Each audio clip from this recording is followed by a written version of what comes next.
Assalamualaikum warahmatullahi wabarakatuh.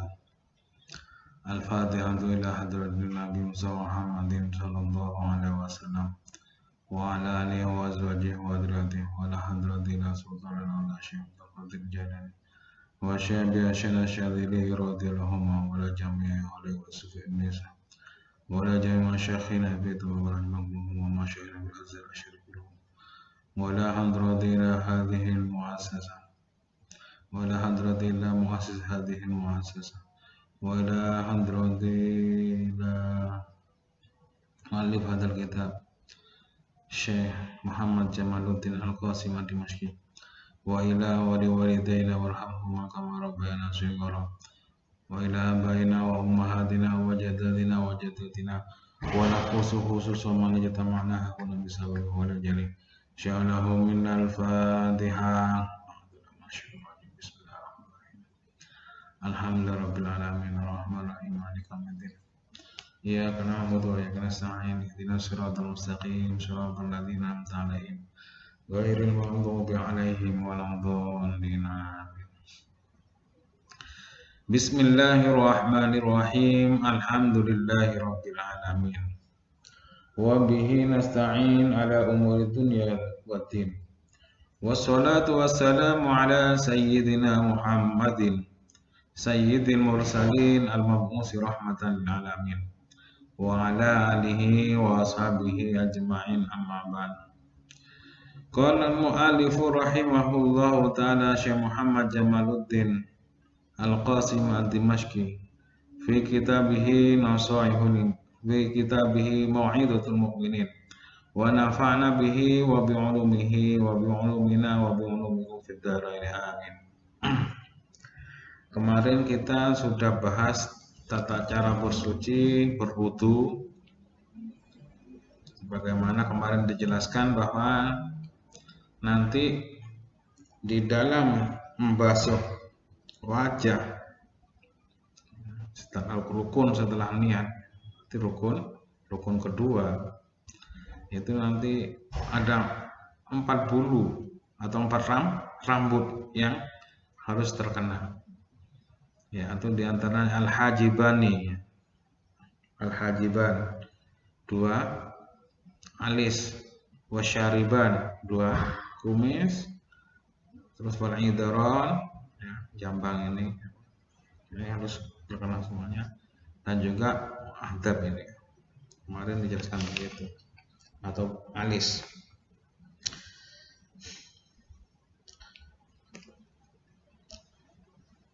Sekarang kita akan masuk pada tata cara mandi.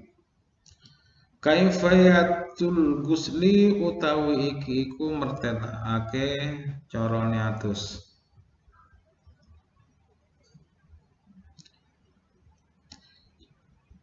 Yausilu basuh sapa man utawa gosil yadaihi ing astone man salasan kelawan kaping 3 di dalam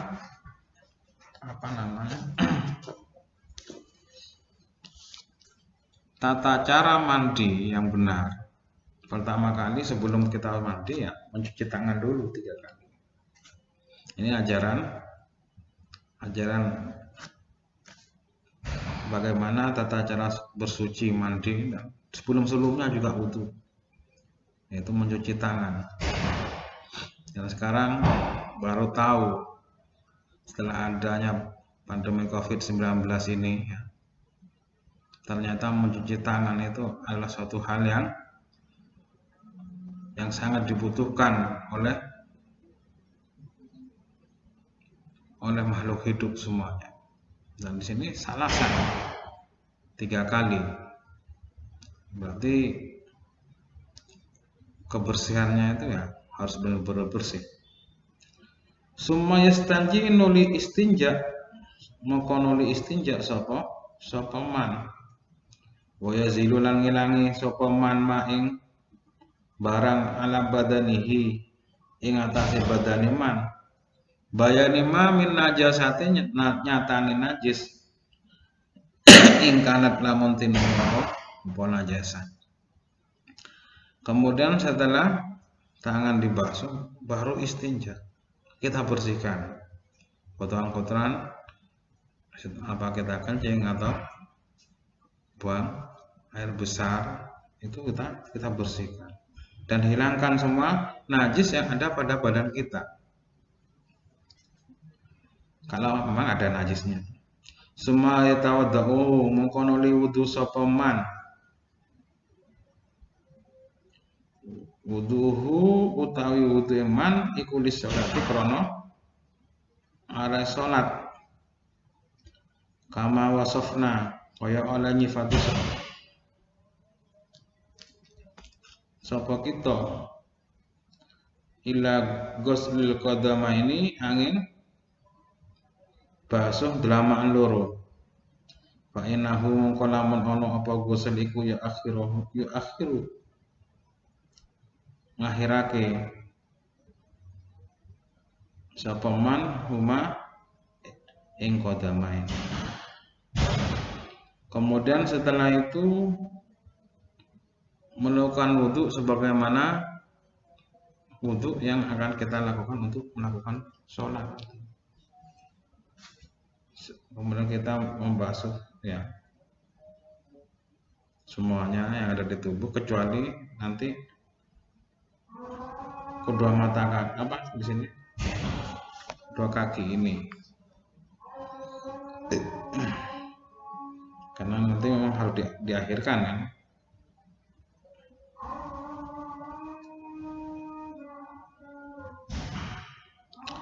Sumaya subuh mongko nuli ngesokake sapa man alma ing banyu ala rosihi ing atase sireman.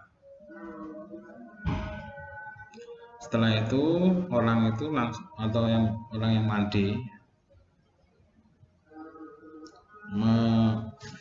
menyiramkan air langsung di atas kepalanya. Ini tata caranya di sini. Suma ala syakihi nuli mengko nuli ing atase sigare anggota tengene man. Sumal aisari nuli mengko nuli anggota kiwani. Setelah itu anggota kanan sini disiramkan, kemudian yang kiri. Sumaya yadluku mengko nuli ngosok sapa man ma ing barang kang madhep apa ma min badanihi saking badane man. Kemudian mulai ngosok yang ke arah depan dulu. Wa ma adbarolan anggota adbaro kang ngungkuri apa. Kemudian setelah itu anggota yang belakang. Wa yukhalilu lan nyelangi sapa man sya'rur ra'si ing rambutnya sirah. Rambut ini di sela-selane itu ya di usap-usap menaik dengan tangan kita ini. Wali hati dan jangkau juga, punya topolang ya harus di sela-selane. Wa yusilulan makaake sapa man alma ing banyu. Ila mana bitima marang pira-pira anggota anggota kasih bakang ketel apa min saking man wa malan anggota khaffa kang arang apa man. Kemudian air itu sampai kepada semua tempat tumbuhnya rambut, yang ditumbuh rambut itu harus terkena semuanya, baik itu rambut yang lebat ataupun yang jarang. Walasanan ora ono iku alal mar'ati ngatasé wadon, tegese ora wajib ya. Walasanan ora wajib iku alal mar'ati ngatasé wadon apa naqdud dhafairi, buka gelungan. Dhafair ini bisa juga kepang dan lainnya. Illa idza alimat angin nalikane weruh sapa mar'ah anal ma ing sak temene banyu iku layasilu ora temeka apa ma ila khilali syu'uri maring nyelani pira-pira rambut. Kecuali wanita itu tahu nanti kalau tidak diurai gelungan itu atau kepangan itu nanti tidak bisa dikenai oleh air, baru harus dibuka nanti. Tapi kalau yakin itu mau bisa terkena air tanpa dibuka pun ya gak masalah. Wa yatahadulan jogo sapa man ma'atifal badani laku badan. Laku badan semuanya jangan sampai kering ya, harus digosok biar terkena air semuanya. Bahkan ada yang mengatakan ada posisi yang harus kita jongkok biar semua lekuan-lekuan terkena semuanya. Wal ghuslu utawi adus al wajib bukan wajib iku bi arba'atin sebab tentang perkara makhrujil mani rupane metune mani wal tiqail khitana ini lan ketemune khitan loro wal haidilan haid wa nifasilan nifas. Di sini dijelaskan bahwa orang diwajibkan mandi wajib. Maka di sini tidak disebutkan mendetail seperti fikih-fikih ada yang orang mati ya, sebab mati kemudian wajib juga. Tidak, ini hanya untuk orang-orang yang hidup saja. Ada 4 sebab di sini kenapa kita harus mandi wajib. Yang pertama karena keluarnya sperma. Yang kedua karena bertemunya dua khitan, artinya berhubungan intim suami istri. Kemudian haid, kemudian nifas. Ada 4. Wama utawi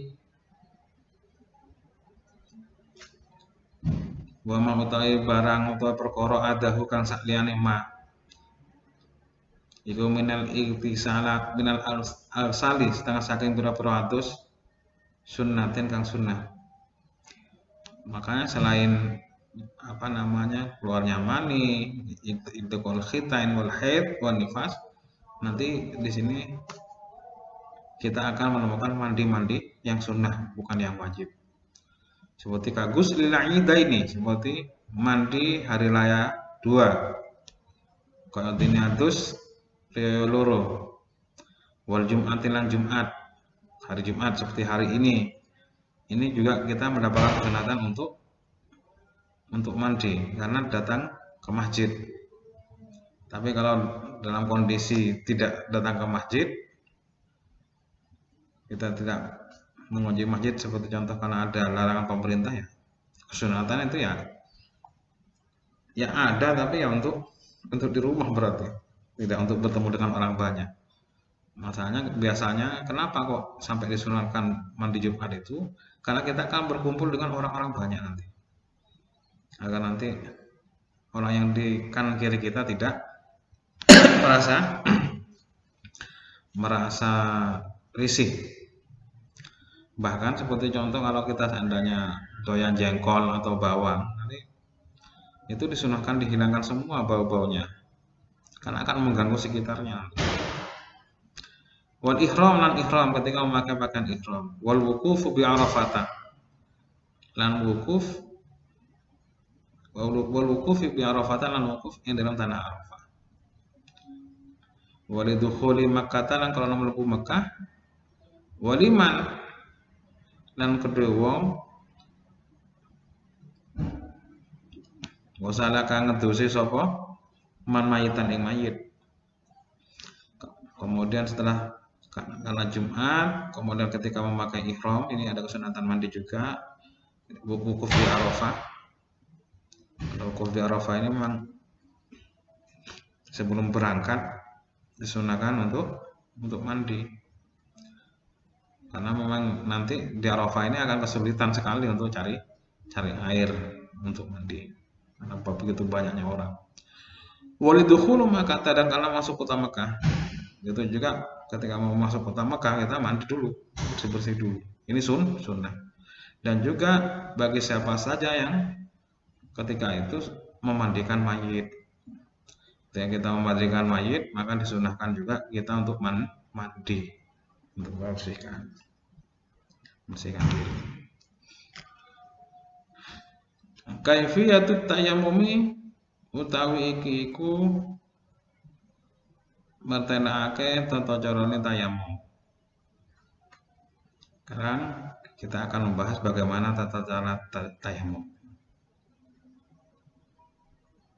Minta adurin iku setengah saking kangilan atau udzur alaihi ing atase man istiqmalul ma'i utawi gunakake banyu li faqdihi krana sepine mak min ba'di talabin sakwise nyumpreh awli maniin utawa krana ana perkara sing nyegah lahu maring man anil usuli saking tumeka ilahi maring mak min sabuin nyatane ono hewan sing galak au habisin utawa sing liar. Ini nanti di antara yang menjadi sebabnya orang itu bertayamum. Pertama itu ketika mau menggunakan air ya tidak ada air. Ketika orang sudah tidak ada air, maka kita diperbolehkan tayamum. Ini indahnya di dalam Islam. Makanya Islam ini tidak pernah mempersulit. Ketika kita dalam kondisi yang sulit untuk mencari air, maka kita diperbolehkan untuk menggunakan debu dengan tayamum. Kalau seandainya memang setelah mencari tidak ada ya tayamum. Atau mungkin ketika kita mau mengambil air, contohnya harus melewati hewan galak, hewan liar atau bahaya atau habisin ya, atau bahaya yang mengancam nanti. Ini termasuk salah satu yang diperbolehkan orang tayamum. Mau mengambil air, ya tahu ada di sumber itu ada air, akan tapi harus melewati serigala, harimau dan lain, maka akan mendapat dispensasi boleh dengan tayamum. Au kana utawa ono apa almau banyu al hadir kang ono yang hadir ya. Iku yuhtaju dan butuhake ilahi maring mak liat sihi krono atose utawa krono ngelake man au liat si rokikihi utawa krono ngelake budake man au kana utawa ono apa mak iku milkan milik digorihi kedua liyane man walam yubik dan orang ngedol sapa goir hu ing mak illa bi aksarin kejaba kelawan luwih akeh min samanil misli saking rego misl umume. Kemudian ada air akan tetapi dibutuhkan pada saat itu untuk diminum dirinya sendiri ataupun diminum budaknya. Zaman dulu ini konteksnya zaman dulu waktu ada perbudakan. Jadi kalau budaknya butuh minum ya jangan sampai karena saya ingin sholat menghadap Allah, saya harus wudhu, saya harus sholat, biarlah budak ini kehausan. Nah ini tidak, Islam ini sangat luar biasa, menjunjung humanisme, rasa kemanusiaannya itu sangat tinggi. Makanya akhirnya perbudakan itu ya tidak ada di dalam Islam. Karena memang tujuan Islam datang itu untuk menghapus perbudakan. Jadi sangat aneh ya, kalau sekarang itu ada orang yang mendukung pergerakan ingin mendirikan sebuah negara berbentuk khilafah, kemudian ternyata malah mendatangkan perbudakan lagi. Kita banyak melihat video-videonya bagaimana kebiadaban ISIS ya, wanita itu jadikan budak seks dan lainnya. Nah ini kok ada gitu di orang-orang kita itu, kok ada yang mendukungnya, ini kan aneh. Nah ini berarti ya perlu ngaji lagi bahwa agama Islam ini tidak pernah ingin apa namanya membuat perbudakan, tidak, karena Islam itu ingin menghapus perbudakan. Syariat Islam datang atau undang-undang Islam datang itu untuk limaslahatil ummah, untuk kemaslahatan ummah, diatur semuanya. Ummah itu ya semua manusia, tidak pandang bulu. Gitu. Kemudian awakana milkan ligori. Ada air tapi bukan miliknya, miliknya orang lain. Kemudian orang itu menjual dengan harga yang nggak umum. Kalau biasanya air itu 1 galon 4.000, karena mungkin krisis dijual 20.000. Nah ini salah satu yang diperbolehkan kita untuk tayamum karena tidak umum harganya airnya itu. Karena utawa ono pemat bihi lawan karena utawa ono bihi kelawan man apa jirohatun luka amarodon utawa sakit utawa loro wa khofalan wedi sapa man min istiqmalihi saking gunakake ma fasadal adwi ing rusake anggota ausyid data doni utawa bangate loro. Payang bagi mongko sayujo apa ayas doro yen to sabar sapa man. Hatta yadkhula sehingga mlebu alaihi ing atase man apa waktul fardhati, wektune salat fardu. Selanjutnya orang tersebut dikarenakan ada luka di tubuhnya ataupun sakit sehingga khawatir untuk menggunakan air. Kalau air itu digunakan nanti anggota badannya ini bisa rusak, boroknya tambah parah atau mungkin malah lebih parah sakitnya. Ini juga diperbolehkan untuk bertayamum. Makanya alangkah baiknya orang tadi itu sabar dulu ya, sabar meskipun ada air dan lainnya melimpah ruah karena sakit ini kondisinya, sabar untuk menunggu masuk waktunya sholat. Karena tayamum ini ya dimulai dari waktunya sholat fardu itu masuk nanti. Sumayak sudu mengkonoli nejo sopeman soidan debu toyiban kang bagus. Kemudian apa namanya mengambil debu ya atau mencari debu yang baik, yang bagus. Jangan sampai debunya campur celetong dan lainnya, jangan. Alaihi iku ingatase soid turabun utawi debu tahirun kang suci. Ya, jelas bahwa debunya ya harus suci. Bihasu ya suruh yang dalam sekirane ngelabeti minhu saking turab apa gubaron bleduk. Nanti debunya itu ada yang butiran debu itu ada beleduknya istilahnya. Wa yadribu niat di sini tidak dijelaskan niatnya. Makanya di dalam tayamum ini niatnya ini tidak sama seperti ketika wudu. Kalau wudu kan rawaitul wudu alirafil hadatsil asghari fadlullah ta'ala. Tapi kalau di dalam tayamum nawaitu tayammum listibahati shalah. Niatnya tayamum itu untuk diperbolehkannya untuk melakukan sholat fardu fadlullah ta'ala. Bukan untuk menghilangkan hadas. Wa tribunan gepuk sapa wong alaihi ing atase gubar kafaihi ing epek-epek lorone man hale wong sing ngumpunake baina asabihi ing dalam antarane pira-pira drijine man. Kemudian mengambil debu yang tadi debunya suci.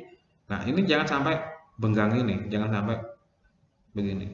Tapi harus apa namanya seperti ini posisinya, dikumpulkan dirijinya. Mengambil debu, wayam sahu bihima, kemudian diusapkan wayam wasap sopaman bihima kelawan apa kafain jami awajhihi, semua wajahnya diusap. Marrotan wahidatan, cukup satu kali, tidak usah berkali-kali. Wala yukallifulan ora den bebani, wala yukallifulan ora den bebani sapa man. Isolal gubari ing numekake bleduk ila maring anggota tahta sya'ri ing dalem ni sore rambut. Khafa ono kalane rambut iku khafa, arang aukas sifat atau ketel. Tidak harus sampai menyentuh rambut. Tidak harus menyentuh rambut. Baik yang menyentuhnya lebat ataupun yang tipis-tipis atau yang jarang. Sumayan zi'u mongko nuli nyopot sapa man khotamahu ing ali-ali man. Telah wajah kalau pakai apa namanya? Cincin ya dilepas. Wa yadribulan gepuk sapa man dorbatan kan pukulan saniatan kan kaping pindho. Kemudian mengambil dua kalinya. Nah, mengambil kedua kalinya tidak sama. Kalau yang pertama itu dikumpulkan dirijinya, yang kedua wa yufarriju lan benggangake sapa man fiha ing dalam dorbah saniyah. Nah, begini untuk yang kedua nanti. Baina asabihi ing dalam antara pira-pira drijine man. Wa yamsahu lan ngusap sapa man bikafihi kelawan epe-epe man al yusra kang kiwa yadahu ing tangane man al yumna kan tengah. Nah, setelah ada debunya kemudian diusapkan ringan-ringan saja. Wa bikafihi al yumna wa bikafihi lan kelawan epe-epe man al yumna kang tangan yadahu ing tangane man al yusra kang kiwa. Juga sebagainya. Wa idza shalla lan nalikane salat sapa man bihi kelayan tayammum al fardhu ing salat fardu. Ketika melakukan salat fardu, falahu mongko iku kedue man ayatana fala utawi kesunatan. Haifa kale kaya apa syaakan sapa man. Nanti untuk sholat sunnahnya berapapun boleh. Tapi untuk sholat fardu cukup dilakukan satu kali. Contohnya kalau sholat zuhur, ada qobliyah, ada ba'diyahnya mungkin ditambah ya, atau mungkin ada sampai berkali-kali. Kemudian kesunatan lainnya membaca Al-Quran, itu tidak apa-apa, tidak usah tayammum lagi. Akan tetapi kalau untuk kefarduan, wa yu'idu lan baleni sapa man at-tayammum ing tayammum li fardin krana kefarduan sanen kang kaping pindho. Ketika masuk sholat asar ya harus tayammum lagi karena harus diulangi lagi karena cukup satu kali dipakai. Al-qismu salis minan nadhafah wallahu ta'ala bisawab. Ini yang kita pelajari pada sore hari ini, yaitu tata cara mandi dan tata cara tayammum. Mudah-mudahan ilmu yang kita pelajari ini bisa bermanfaat bagi kita dan bisa kita amalkan. Allahumma ja'al hadzal majlis khalisan lillah. Assalamualaikum warahmatullahi wabarakatuh.